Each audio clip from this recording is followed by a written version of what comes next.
Nous allons commencer par cette section et dans cette section, pour commencer, il nous faut un fichier JavaScript sur lequel on doit travailler pour faire nos différentes explications. Donc je suis là dans un dossier qu'on appelle cours JS, donc cours JavaScript. Donc dans ce cours, je vais créer un fichier que je vais appeler index.js. Donc l'essentiel, ce qui m'intéresse, c'est d'avoir un fichier qui a une extension JS. Voilà. Donc là, lorsque je vais exécuter le fichier pour voir le résultat de ce que je tape, voilà la commande que je vais écrire, node index.js. Donc nous allons nous baser sur le node qu'on a préalablement installé et exécuter donc le fichier JS pour avoir le résultat du fichier. Bon, en ce moment, même si je l'exécute, je n'aurai rien parce que je n'ai rien encore créé dans le fichier. Donc voilà, il est vide, il n'y a rien qui s'affiche. Donc on va commencer par une méthode très simple qui est très connue en JavaScript qui consiste à loguer une information sur sur la console normalement. Donc elle s'appelle log, mais on l'a fait précéder par console, donc .log. Donc là, je vais mettre bonjour, par exemple. Bonjour les amis. Donc j'enregistre et je reviens sur la console, j'exécute. Donc voilà, nous avons notre message ici. Bonjour les amis. Bonjour les amis. Donc voilà comment on va procéder pour nos explications.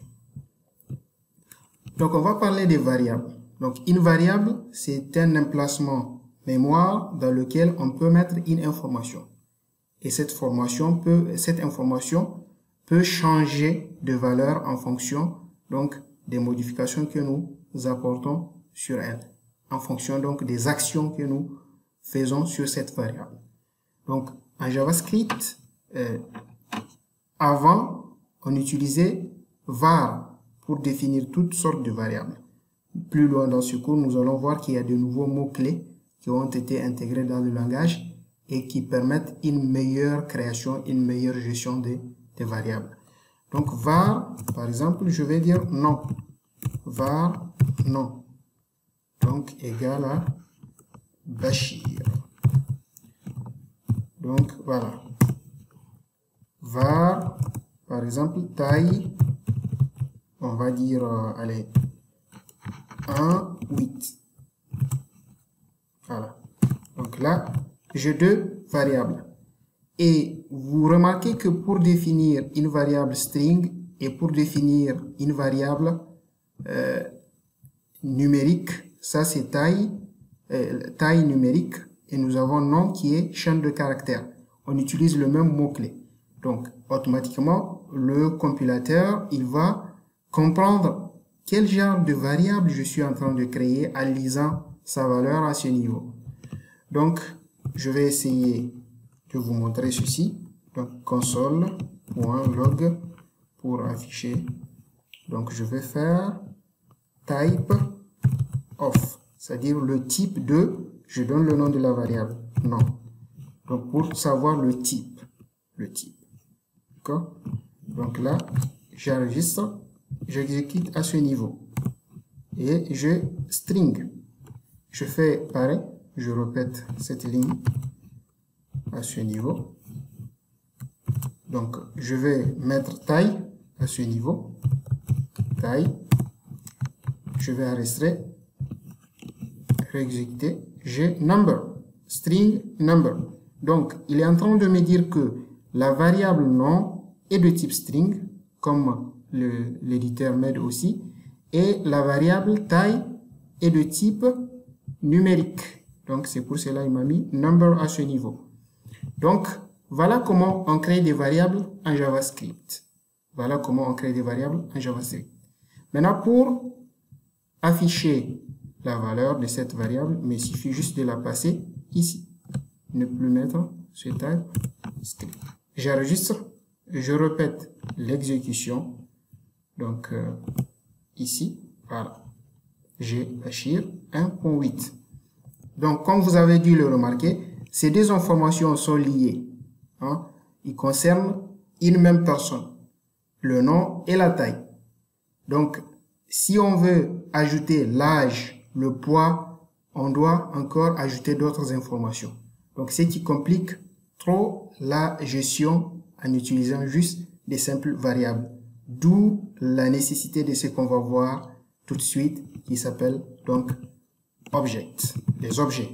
Donc, les objets en JavaScript, si vous voulez, comme dans presque tous les langages qui utilisent le concept orienté objet, on va en parler plus tard. Ici, on peut donc regrouper toutes ces informations concernant une personne dans une variable qu'on appelle objet, une variable objet qui peut permettre donc de gérer plusieurs informations en même temps. Si vous remarquez ici, la variable nom est comme représentative d'une boîte dans laquelle on met une seule information, de même que taille. Mais l'objet va nous permettre d'avoir une boîte dans laquelle on peut mettre beaucoup de valeurs. Donc, pour cela, je vais faire var, je vais dire personne, par exemple, égale. Voilà, je fais une accolade ouvrante et fermante. Je mets nom. 2 points. Je dis Bachir, par exemple. D'accord? Virgule. Je mets taille. N'est-ce pas? 2 points. Je mets donc 1,8. Donc à ce niveau, toujours virgule, je le laisse, c'est pas grave. Donc ici à ce niveau, donc j'ai une seule variable qui contient plusieurs informations. Donc c'est ce qu'on appelle les objets. Donc object. Ici à ce niveau, ils sont représentés sous forme de clé, valeur, clé, valeur. Donc chaque valeur a une clé pour pouvoir accéder à cette valeur. Si je vais afficher le nom à ce niveau, là je vais donc supprimer. Donc si je vais afficher le nom à ce niveau, je dois passer par personne et accéder au nom. Donc je vais prendre la console, je supprime ça aussi. Je vais prendre console.log et je mets personne.nom.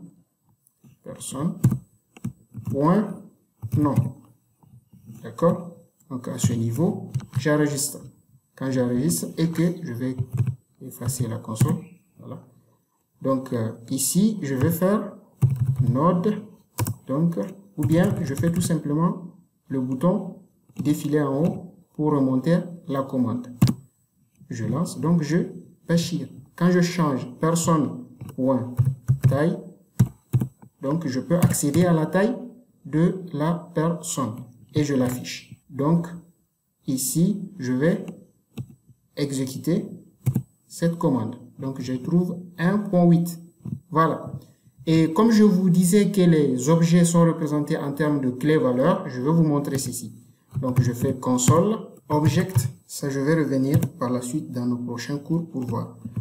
.case, personne. Donc là, je vais afficher toutes les clés donc de l'objet personne. Les clés sont nom et taille. Et je vais les afficher en utilisant object.case. Donc j'exécute. Voilà, vous voyez, j'ai nom, taille. Donc voilà. Et je peux faire pareil pour values. Donc object.values. Object.values pour afficher les valeurs du tableau. Donc vous voyez Bachir et la taille. Donc je peux faire les deux en même temps. Donc pour que vous voyez clair. Donc ici, à ce niveau, j'ai case et values en même temps. Donc je fais l'exécution à ce niveau. J'ai nom, taille, Bachir et 1.8. Donc pour les objets, on peut aussi les convertir en string. Pour voir, on peut les convertir en chaîne de caractères pour voir nettement comment ils sont présentés, comment ils sont lus. Voilà. Donc ici, je vais effacer cette partie et je je fais comme ça. Donc, je vais juste afficher donc la variable personne. Je vais effacer la console CLS. Voilà, je remonte à la commande node index.js. J'exécute. Donc, vous voyez, j'affiche ça de cette manière. Cette expression façon dont ils sont affichés n'est pas la bonne manière d'afficher donc les objets. C'est-à-dire, ils ne sont pas lus de cette manière pendant la compilation. Donc, pour ce faire, pour voir la manière dont ils sont affichés, je vais copier cette ligne une deuxième fois et je vais utiliser une méthode qu'on appelle stringify. C'est-à-dire, si vous voulez, stringifier en français. Stringify. Donc, JSON, ça veut dire JavaScript Object Notation. Donc, ça, c'est des choses que vous allez beaucoup utiliser, presque toujours quand vous faites du JavaScript. Point stringify, donc la méthode stringify pour convertir cet objet en chaîne de caractères. Donc, et voir ce que ça donne. Donc, je vais faire l'exécution. Vous voyez, non, il n'est pas encadré. Non, Bachir, taille 1,8. Donc, vous avez non. Ici, c'est sous forme de caractère. Donc, double quote. Voilà ce que ça fait. Donc, le format JSON, il renvoie toujours des objets sous cette forme que vous allez utiliser beaucoup. Et une chose avant de finir avec les objets, vous pouvez avoir plusieurs objets, c'est-à-dire des objets imbriqués. Par exemple, si je vais définir l'adresse, je peux dire adresse, deux points, et je vais dire que mon adresse, c'est un autre tableau. Voilà. Adresse, donc je peux dire ville, allez, ville Magaria,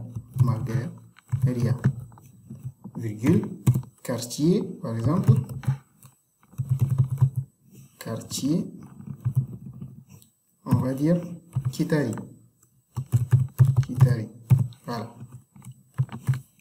Donc là, si je vais accéder pour afficher l'adresse, je vais faire personne.adresse. Donc vous voyez, je peux accéder à cette information. Donc je réexécute. Voilà, j'ai ville, Magaria, quartier, Kitari. Vous voyez, donc j'arrive à accéder. Je peux même accéder au quartier en faisant tout simplement personne.adresse.quartier. Hein? Et donc là, en exécutant, je peux donc voir le quartier qui est Kitari, tout seul, qui est affiché. Donc, si vous avez des questions sur les objets et les variables, n'hésitez pas à laisser vos questions en commentaire. N'ayez pas peur de poser vos questions. On apprend tous. Et posez vos questions. Je vais vous répondre. Je serai heureux de vous répondre. Donc, on se retrouve à la prochaine section.